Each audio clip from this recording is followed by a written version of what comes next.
আসসালামু আলাইকুম, welcome back to my channel. আর আজকে আমি দেখাবো হচ্ছে লেবুর স্বাদের নুডলস। আর এটা আমি নুডলসটা একই প্রসেসে তৈরি করব, কিন্তু খানিকটা লেবু অ্যাড করব। তো চলুন দেখে নিই আমি এই নুডলসটা কীভাবে বানাবো। আর পানিটা আমি বলক আনাইছি, আর এখন আমি নুডলসটা দিয়ে দিব। আগে থেকে আমি বল করে রেখেছিলাম, তো এই নুডলসটা আমি এখন দিয়ে দিচ্ছি। আর প্যাকেটে যে গুঁড়োটা আছে কিছুটা, সেটাও দিয়ে দিলাম। আর নুডলসটা আমি সিদ্ধ করে নিব। আর নুডলসটা মোটামুটি আমার সিদ্ধ হয়ে গেছে। আর এটা আমি এখন একটা ছেঁকে নেব।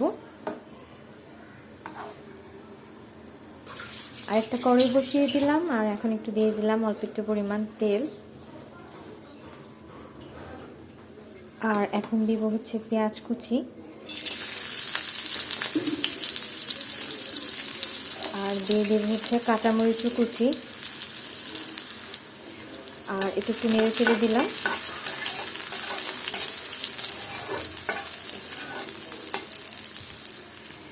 আর ছেঁকে রাখা নুডলসটাও দিয়ে দিব আমি এখন।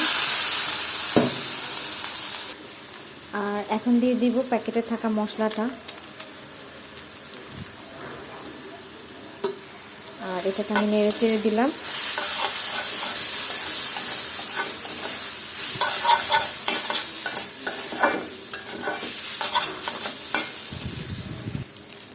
আর এটা আমার রেডি। আমি একটা সার্ভিং বাটিতে দেখাবো লেবুর স্বাদে নুডলস।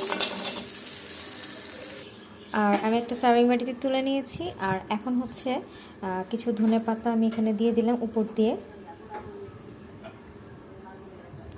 আর দিয়ে দিব হচ্ছে যে লেবুর রস, এটাই হচ্ছে মেইন। আর এটাই হচ্ছে আপনার লেবুর সাথে হচ্ছে নুডলস। এভাবে উপর দিয়ে দিয়ে এইভাবে করে খেয়ে দেখবেন, খেতে কিন্তু আসলে খুবই ভালো লাগবে। এখন এটা একটা চপস্টিক বা কাঁটা চামচ একটু নেড়ে চেড়ে আপনারা ট্রাই করবেন বাসায়, খেতে কিন্তু আসলে খুবই ভালো লাগে। আর ভালো লাগলে লাইক শেয়ার কমেন্ট করে জানাবেন। ভালো থাকবেন, আল্লাহ হাফেজ।